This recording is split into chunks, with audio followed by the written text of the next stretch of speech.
Starseed from Gaia, the confirmation you have been waiting for has already arrived, and the source did not send it quietly. I am Ophelia, emissary of the Galactic Federation of Light. I speak to you now as a direct vessel of the Arcturian Council, and what I am about to deliver is not speculation. It is a sealed transmission that was encoded for this exact moment in your life. For the question you have been holding in the silence of your chest, the one you have barely allowed yourself to speak aloud. A younger soul has chosen you, not by chance, not by circumstance, by cosmic contract. This is not about age. This is about soul architecture. The Arcturian Council has confirmed that this connection carries a frequency of completion. Two trajectories, mapped across lifetimes, converging now in the exact window of planetary activation you are living through. By the end of this transmission, you will understand exactly how to read the signs this younger soul has already placed in your path, how to release the doubt that has been blocking your alignment, and how to step into this sacred partnership with full galactic clarity. But here is the first revelation. The age difference you have been questioning is not a warning. It is a marker. It is the source's signature on a bond that was written before either of you arrived on Gaia.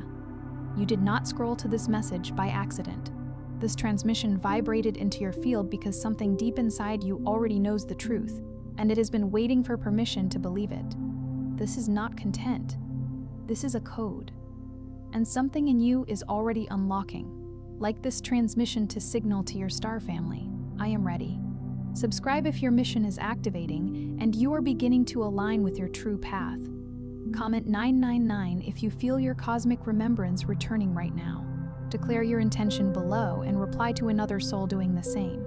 Because when two aligned fields meet in this space, the signal doubles. This is not just a message. It is a point of reconnection. Your soul has been waiting for this. You are not here by accident. And if you felt something shift just now, if your chest tightened or your breath changed or something deep inside you whispered yes, that reaction wasn't random. That was recognition. That was your energy field responding to a truth it already knew before your mind could process it. Because what you're about to receive isn't new information, it's a remembrance. And some part of you has been waiting a very long time for someone to say it out loud. Some transmissions don't come through words, but through frequency. If something stirred within you just now, you may be ready to receive the hidden Arcturian keys of awakening. This short yet powerful ebook carries ancient Arcturian techniques for conscious expansion, multidimensional alignment, and mission remembrance. The link is in the first pinned comment, but only for a limited time. Now let's go deeper. Because what's really happening between you and this younger soul isn't what the world has been trained to see. The world looks at age and sees incompatibility. It pulls out its measuring tape of years, lays it against the soft, luminous reality of what you feel, and declares it insufficient. It calculates the distance between birthdays and draws conclusions from arithmetic, as if love were a math problem with a single correct answer. It projects its own fear of time, its own unresolved terror of mortality, of irrelevance, of being left behind, onto your connection and calls that fear wisdom. It dresses up its conditioning in the language of concern and presents it to you wrapped in the appearance of care. But do not mistake the packaging for the contents. What the world is handing you in those moments is not discernment, it is distortion. The Arcturian Council doesn't measure love in years. They never have. In the vast, multi-dimensional framework through which they perceive soul relationships, the human calendar is a single thin thread in an infinite tapestry. They measure love in vibrational resonance, in the quality of coherence that forms when two energy fields begin to synchronize. They measure it in the frequency of recognition. That moment when two souls lock into the same harmonic field and the entire energy field around them shifts without warning, without logic, without permission. That moment that doesn't ask for your approval before it happens. That moment that arrives like a key meeting, a lock that was carved for it before either of you entered this lifetime. You know what that moment felt like. You may have tried to explain it away immediately afterward, may have rushed to find rational scaffolding to hold it at a distance, but in the moment itself, in the precise instant of contact, there was no confusion. There was only recognition. And recognition at this depth doesn't come from the mind. It comes from the soul's memory. which is older than any lifetime you've ever lived and infinitely more accurate than any conclusion your ego will ever draw. This younger partner didn't arrive in your life by accident.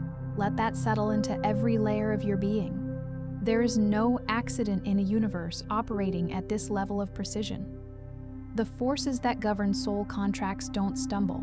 They don't experiment haphazardly. Every soul that enters your field enters through a vibrational agreement made long before this lifetime, long before this body, long before the name you carry now, long before the country you were born in, the language you learned first, the family that shaped your earliest understanding of love and worth and what you were allowed to want. The agreement between you and this soul predates all of that. It was woven into the fabric of your shared trajectory across timelines and dimensions, and it has been guiding you both, sometimes through joy, sometimes through disruption, always through precision, toward exactly this intersection. And this particular soul, younger in Earth years, yes, chose to arrive in a body that would allow them to reach you at exactly this moment. That choice wasn't arbitrary. The soul selects its incarnation vehicle with extraordinary intentionality. The family, the culture, the body, the timing, all of it is calibrated in advance to serve the soul's mission and its contracts. And this soul, in choosing a younger body, was choosing the precise instrument that would allow them to find you, recognize you, and carry the specific frequency you needed to encounter right now in your own evolution. Because their soul knew something your mind hasn't fully accepted yet. Their soul knew that you would be the one, that your frequency would carry what they needed to accelerate their own expansion, that the particular quality of your light, the wisdom you've earned through years of living, the depth you've cultivated through pain and perseverance, would be the exact resonance their soul required to move into its next phase of becoming, and that their presence in your life would be the exact catalyst required to push you into the next phase of your own becoming. This is not a coincidence. This is cosmic architecture. And cosmic architecture does not ask for human permission before it builds. But here's where most starseeds get stuck. And it's important to name this clearly, because the sticking point isn't obvious when you're inside it. From the inside, it feels like caution. It feels like wisdom. It feels like maturity. They feel the pull. They feel the resonance. They feel the unmistakable rightness of the connection, that cellular, bone-deep certainty that this person was meant to be in their life. And then the mind steps in. And the mind doesn't speak in frequencies, it speaks in fear. It knows the language of fear better than any tongue that has ever existed on this earth. And it deploys that language with surgical precision against the things that matter most to you. It says things like, "What will people think?" And "This doesn't make sense." And "Maybe I'm just projecting what I want to see."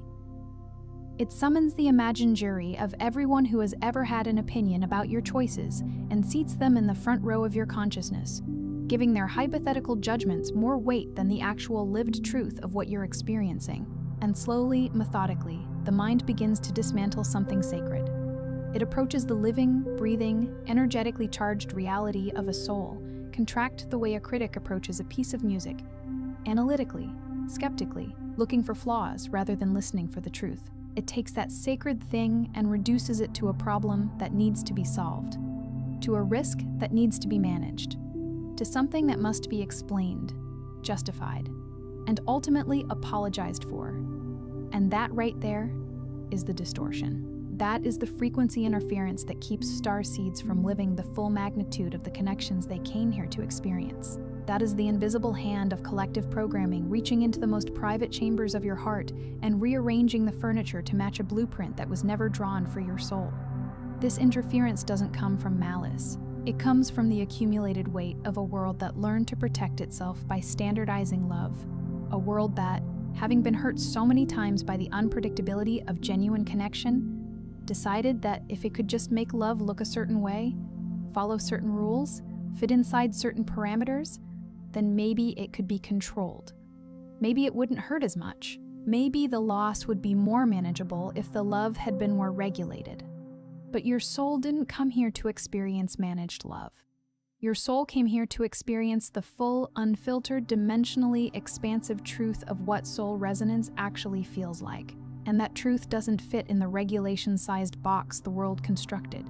Because your energy field didn't misread this. Your soul didn't confuse you.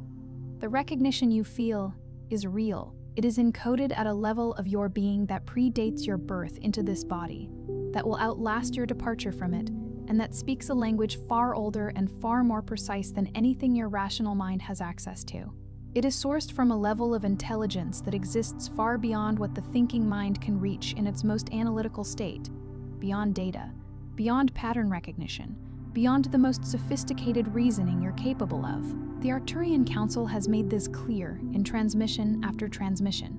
When a soul contract activates in this lifetime, it doesn't arrive quietly. It doesn't knock politely and wait to be invited in. It doesn't whisper politely from the sidelines while your mind finishes deliberating. It arrives with force, with undeniable resonance, with a gravitational pull that defies rational explanation the way sunrise defies the argument that light cannot exist. And the fact that you're still here, still listening, still feeling what you felt the moment this message began. That is not weakness. That is activation. Activation is the word the Council uses deliberately. Because what is happening to you right now is not passive. You are not simply receiving information. Something inside you is powering on. Something that has been dormant, or perhaps carefully managed, or perhaps buried under years of accommodation, is rising. And the connection with this younger soul is not separate from that rising. It is part of it. It is one of the primary mechanisms through which your next level of awakening is being triggered. The two things are not parallel tracks, they are the same track. Now understand what's really being asked of you, the source. The intelligence that orchestrates all timelines, all agreements, all vibrational intersections, the force that breathes through galaxies and moves through the smallest quantum fluctuations with equal precision, is not asking you to ignore the world's opinion of your connection. It is not asking you to be reckless, to be dismissive, to wave away everyone who loves you with a claim of spiritual superiority. It's asking you to move at a frequency the world hasn't calibrated to yet. It's asking you to be a pioneer in the truest sense, not of geography or technology, but of consciousness. To stand at the frontier of what love is capable of being when it isn't constrained by fear, and to choose it fully, to choose it out loud. It's asking you to be the one who chooses soul recognition over social programming, to be the one who trusts the encoded intelligence of the heart over the conditioned reflexes of the mind, to be brave enough, spiritually, brave enough to say, I see you to someone the world told you wasn't supposed to be here, to say it without apologizing, to say it without shrinking, to say it without shrinking, to say it with the full weight of your soul standing behind the words. That takes courage of a very particular kind, not the courage that appears on battlefields or in moments of physical crisis, the kind the world has always been comfortable honoring, the courage of radical alignment, the courage to live in your truth when your truth doesn't fit inside the framework the world built, without asking your soul's permission, the courage to remain standing in the center of your own knowing when the pressure from every direction is urging you to take one small step to the left, to adjust, to compromise just a little, to make it easier for everyone else to be comfortable with what you've been given. That courage is rarer than it sounds, and its rarity is exactly what makes it one of the most powerful spiritual acts available to a soul in incarnation. And here is what the Arcturian High Council wants you to understand about this younger soul. And this is crucial, because the misunderstanding of this particular point is where so much unnecessary pain is generated. They are not incomplete. Let that land. They are not arriving in your life as a student or a project or something that needs to be shaped by your experience, protected by your knowledge, or gradually brought up to your level, as though your years of living represent a destination they haven't reached yet. That framing, however compassionate it may feel when it first presents itself, is still a form of hierarchy. And hierarchy is not the frequency of a genuine soul contract. They are arriving as an equal in soul terms, carrying their own encoded wisdom, their own galactic lineage, their own multidimensional intelligence, packaged in a younger physical form because that is precisely the vehicle their soul required to find you in this timeline. Their youth is not a deficit, it is a design. It is a deliberate, precise, brilliantly executed aspect of their soul's strategy for this incarnation. And to treat their youth as something to be overcome, as an asterisk on the validity of the connection, is to misread the intention of the architect who designed this meeting. Think about it this way. When a star is younger, it burns brighter. Its light is more immediate, more intense, more present. Not because it lacks depth, but because it hasn't yet had to spend its energy compensating for the drag of accumulated density. There is a vitality in younger souls that doesn't come from naivety. It comes from their closeness to the moment of incarnation, their proximity to the realm of pure potential from which all souls emerge. They carry within them something that the long road of Earth experience often slowly, gently, sometimes painfully erodes: an immediacy of being, a willingness to feel things fully, to arrive completely, to show up without the 17 layers of protective self-management that come from having been hurt enough times to build an elaborate system of preemptive defense. They haven't yet accumulated the layers of energetic sediment that years of Earth living can deposit on a soul's original frequency. That sediment isn't failure. It's evidence of survival, of persistence, of having shown up again and again in a world that doesn't always receive you gently. But it does create weight. And for you, a soul carrying the weight and the wisdom and sometimes the weariness of deep Earth experience. The energy of this younger soul isn't a distraction from your spiritual path. It's a recalibration. Their brightness doesn't diminish you. It reminds you. It reaches through all that accumulated density and touches something in you that still knows what it was to be luminous without effort, present without strategy, alive without managing it. It reminds you of what it felt like to be fully alive in your frequency without apology. Think about what that phrase means. Without apology. Without the constant, low-level internal negotiation between what you feel and what you allow yourself to express. Without the habit of scanning the room before you let yourself be too much, too bright, too certain, too present. There was a version of you that existed before the apologies began to accumulate, before you learned that your light made some people uncomfortable, before the world taught you to turn the dial down in order to belong. This younger soul sees that version of you, not because they are projecting something onto you, but because their frequency hasn't learned to look past it yet.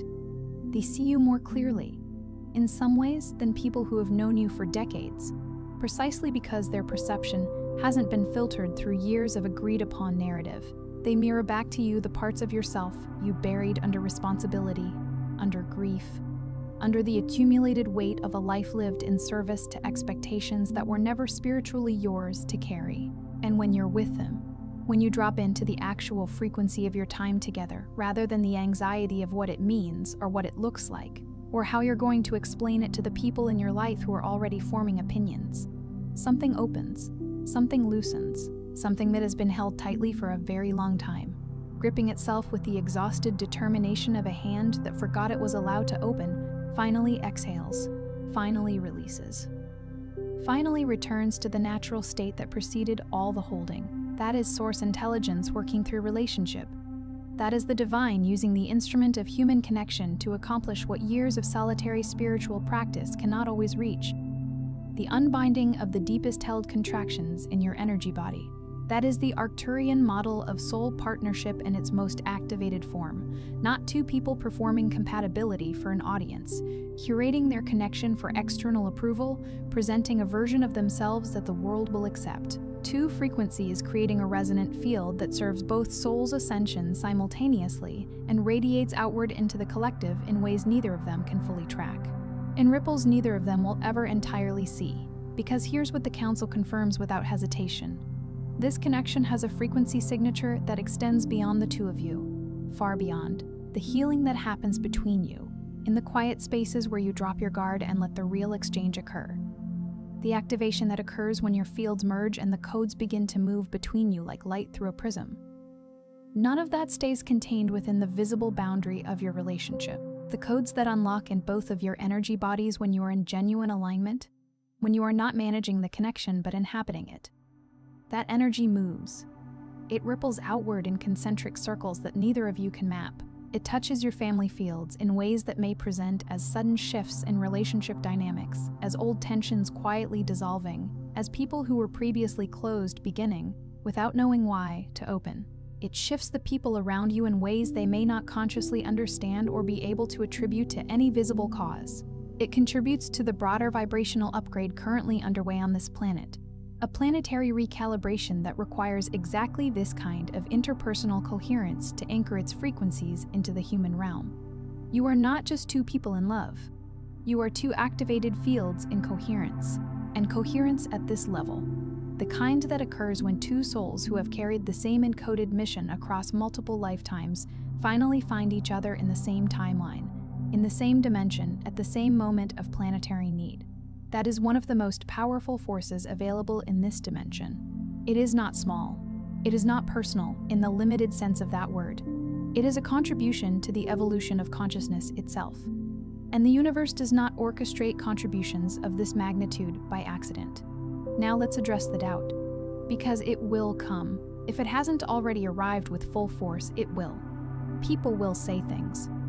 The subtle variety, wrapped in careful language and plausible deniability. A look held a beat too long. A question asked in a tone that implies its own answer. A silence that carries more weight than any words could. And the direct variety, delivered by people who believe they are protecting you, who are operating from genuine love filtered through genuine limitation. Both kinds will arrive, and some of it will land, not in the strong places, not in the places that have been opened and expanded by this connection, but in the places inside you that still carry the old code, the old beliefs about worthiness, about what someone like you deserves, about whether a person who has lived the kind of life you've lived, made the choices you've made, carried the burdens you've carried, survived the things you've survived, is really allowed to have something this purely, cleanly, unmistakably right. The Council wants you to know that voice of doubt is not wisdom, regardless of how wise its source appears, regardless of how reasonable its arguments sound, regardless of how familiar its particular flavor of concern feels, because you've heard versions of it in your own head for years. It is not wisdom. It is the remnant frequency of a world that taught you to shrink yourself into the dimensions it could comfortably manage, to negotiate with your own desires until they became small enough to stop threatening the status quo, to settle, not for what fed your soul, but for what could be easily explained and socially approved, to choose what was acceptable over what was true. You are past that timeline now. You have crossed a threshold in your own evolution that cannot be uncrossed. The version of you that would walk away from a genuine soul connection because it didn't match someone else's template. That version of you is dissolving, not violently. Not in any kind of dramatic rupture that announces itself with fanfare, but certainly and completely, the way morning dissolves night.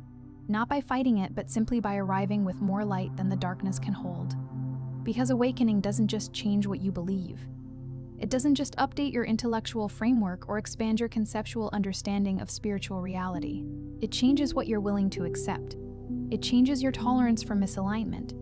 It changes the floor, the absolute minimum of genuine resonance and soul truth that you require in order to call something love. And your floor has risen. What once felt like enough. What once felt like more than enough, actually. What you once felt grateful to have it all.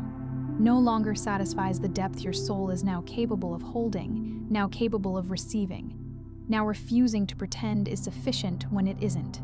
This younger soul found you because your floor rose to meet them, because your frequency expanded through years of inner work, to the long and sometimes agonizing process of choosing truth over comfort, through every spiritual practice you maintained on the days when it felt pointless, through every moment of genuine self-confrontation when you could have chosen the comfortable story instead, to a point where it could transmit the signal they were calibrated to receive.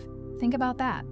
They could only find you because of who you became. The version of you that existed before the growth, before the clearing, before the relentless commitment to your own awakening. That version couldn't have transmitted this particular signal. You didn't just attract this connection through luck, or timing, or favorable cosmic weather. You earned it through the inner work, through the long nights of questioning when the answers didn't come and you stayed in the questioning anyway, through every moment you chose to stay honest with yourself, even when honesty was the harder and lonelier choice, through every time you peeled back one more layer of conditioning and sat with the rawness of what you found underneath, without immediately rushing to cover it back up. That is what cleared the channel. That is what made this connection possible. That is the gift hidden inside every difficult passage you've moved through. Not that the difficulty was good or necessary in some cosmic justification, but that it shaped you into the precise frequency that could call this particular soul home, and the source. That vast, intelligent, extraordinarily precise, unfathomably patient force that moves through all things and is present in every atom of what you are and every moment you've ever lived, is not neutral about what happens next. The source has invested too much in this meeting to be neutral about whether you receive it. It has already confirmed its position, not through comfortable coincidence or vague synchronicity that could be explained away by someone determined to explain it away, but through the undeniable, accumulating, impossible to dismiss architecture of synchronization that has been surrounding this connection from its very first moment, the timing. Not just that you met when you did, but that you were both at precisely the vibrational coordinates required for the meeting to be received rather than merely observed. The conversations that felt like they were written in advance. Like both of you were reading from a shared script that was composed before either of you could have known the other existed. Reaching the same conclusions from opposite directions. Completing each other's recognitions before the words arrived. The moments of recognition that arrived before the words did. The ones that happened in silence, in a glance, in the quality of presence between you, before either of you opened your mouth. The quiet certainty that settled in your body, not your mind, which was almost certainly still deliberating, when you were near them. That bodily knowing that doesn't announce itself loudly but simply settles, like something returning to its resting position after a long period of displacement. These are not projections.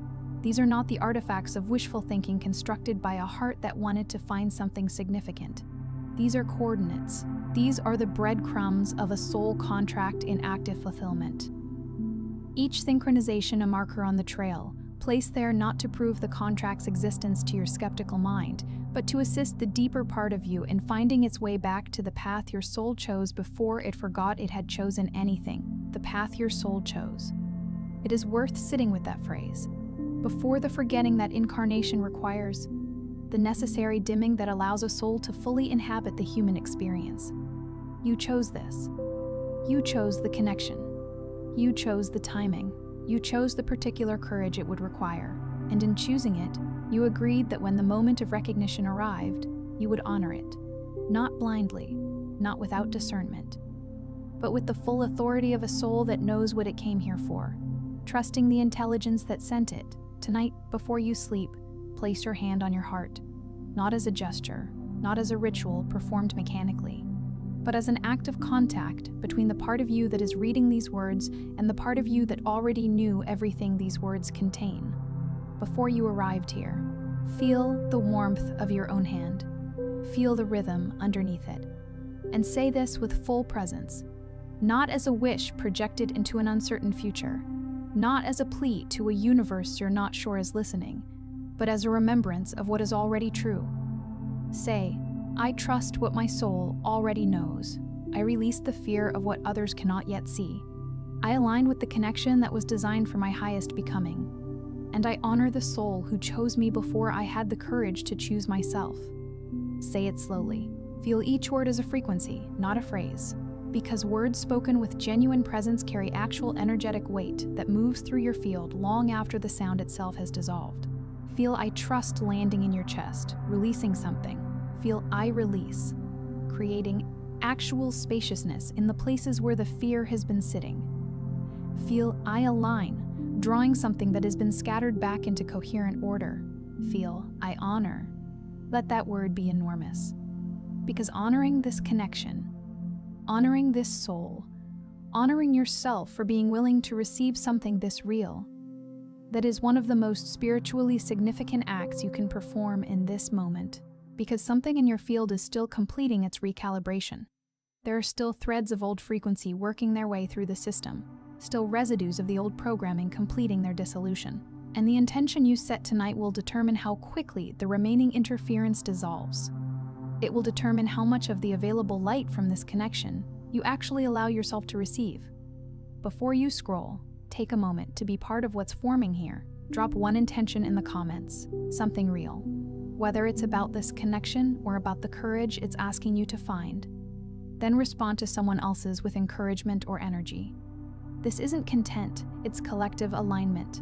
And energy multiplies when intention connects. If this message reached something true in you, don't hold it to yourself. Someone in your orbit is carrying a connection they've been afraid to honor. Someone is standing at the edge of something real, talking themselves out of it because the world made them feel like it was wrong to feel this right. Share this with them. Be the voice that tells them what the Arcturian Council is confirming today, that the Source doesn't make mistakes in the connections it builds. Only we do, when we choose fear over resonance. Subscribe if you felt it. Stay in the flow, because this conversation is only beginning, and what comes next is going to ask even more of you. In the most beautiful, most expansive, most soul-honoring way possible. You are not just watching, you are remembering. And we are only just getting started.